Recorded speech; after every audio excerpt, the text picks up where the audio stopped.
Sir ఒక 2 నిమిషాలండి. మనకి శ్రీశైలానికి water వచ్చేదే మన బోట్ వెళ్ళొచ్చిన రూటేనండి. ఇది కృష్ణానది. ఈ కృష్ణానది ఎక్కడి నుంచి వస్తుందంటే మహారాష్ట్రం మహాబలీశ్వరం జన్మస్థానం. అక్కడ నుంచి కర్ణాటక ఆల్మట్టి, పిచ్చుపల్లి, నారాయణపూర్, తుంగభద్ర, దూరాల, నెక్స్ట్ శ్రీశైలం. ఈ గేట్లు ఓపెన్ చేస్తే నాగార్జున సాగర్ ఓపెన్ చేస్తే విజయవాడ ఓపెన్ చేస్తే సముద్రంలో కలుస్తుంది. సముద్రంలో ఎక్కడ కలుస్తుంది అంటే కృష్ణా డిస్టిక్ అనే అంశలదీవులో ఒక బంగాళాఖాతంలో కలుస్తుంది. రైట్ సైడ్ గ్రీన్ బిల్డింగ్ కనపడుతుంది కదా, అది రైట్ సైడ్ పవర్ హౌస్ అండి. లెఫ్ట్ సైడ్ ఇల్లు బిల్డింగ్ చూసారు కదా, అది లెఫ్ట్ సైడ్ పవర్ హౌస్ అండి. పవర్ హౌస్ అంటే పవర్ హౌస్లు కాదండి, power house dam front side ఉంటాయి. పవర్ హౌస్ వాటర్ వెళ్ళి గేట్ ఆపరేటింగ్ అనమాట. ఈ రైట్ సైడ్ పవర్ హౌస్ ఒకసారి రన్ అయితే 770 మెగావాట్స్ అండి.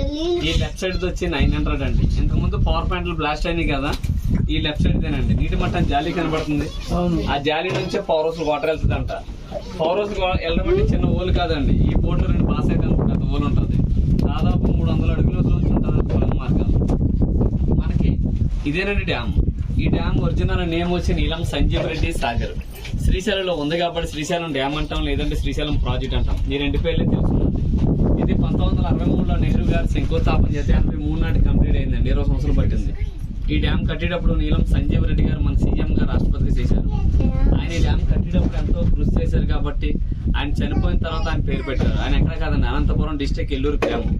డ్యామ్ డిజైనర్ వచ్చి కేఎల్ రావు విజయవాడ. మనకి ఈ ప్లేస్ వరకే పాతాళగంగ అంటాం. పాతాళగంగని ఎందుకంటామంటే కాశీ నుంచి గంగా నది అంతర్వాయంగా భూగర్భ జలాల కిందకి వచ్చిందంటారు. అందువల్ల ఈ ప్లేస్ కి అంత పవిత్రత.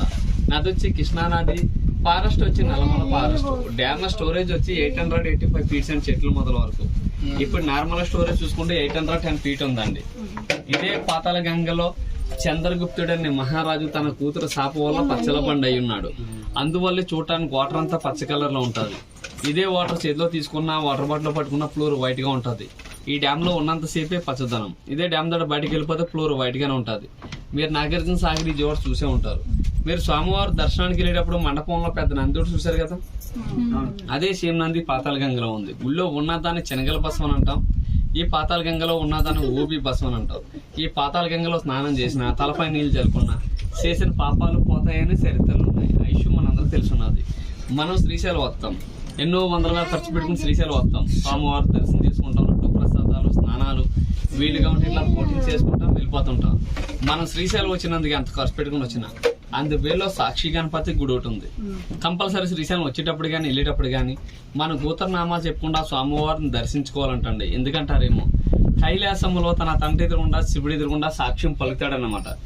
ఎవరెవరో శ్రీశైలం వచ్చారు, ఎవరెవరో శ్రీశైలం రాలేదనేది. త్రేతాయుగంలోని శ్రీరామచంద్ర ప్రభు ఈ స్వామివారిని దర్శించి సాక్షి గణపతిని సందర్శించినట్టు చరిత్రలు ఉన్నాయి. అందువల్ల సాక్షి గణపతిని పిలువబడుతుంది. మనం శ్రీశైలంలో చూడవలసిన ప్రదేశాలు, మన బోటింగ్ ప్లేస్ లో కొండపైన గోపురం కనబడుతుంది, అది ఛత్రపతి శివాజీ మ్యూజియం అండి. అమ్మవారు బ్యాక్ సైడ్ ఉంటుంది.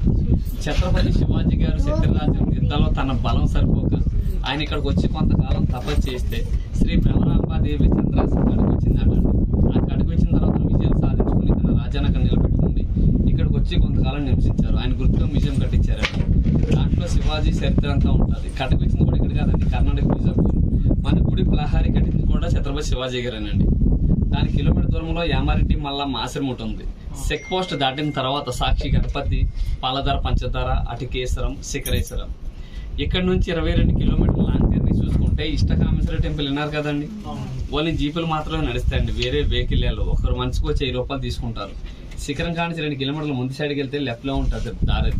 మన భారతదేశం మీద ఎక్కడ లేదండి ఇష్టకామేశ్వర టెంపుల్, ఓన్లీ శ్రీశైలం ఒక చోట ఉంది. అక్కడ విషయం ఏంటంటే మన నుదుటికి బొట్టు పెట్టుకుంటే మన నుదుటి స్పర్శ ఎంత మెత్తగా తగులుతుందో అమ్మవారి గ్రహానికి రాతికి బొట్టు పెడితే అంతే మెత్తగా తగులుతుందండి. ఒక రాతికి మనకలాగా స్పర్శ తగులుతుందంటే ఎంత పవిత్రమైన ప్లేస్ అనేది ఒకసారి ఆలోచించండి. ఇక్కడ విషయాలే తీయనండి, నేనైతే గైడ్ అయితే కాదు, బోట్ డ్రైవర్. కేవ్స్కి వచ్చిన బోట్లో కానీ లోకల్ బోట్లో కానీ ఎక్స్ప్లెయిన్ చేస్తుంటాం.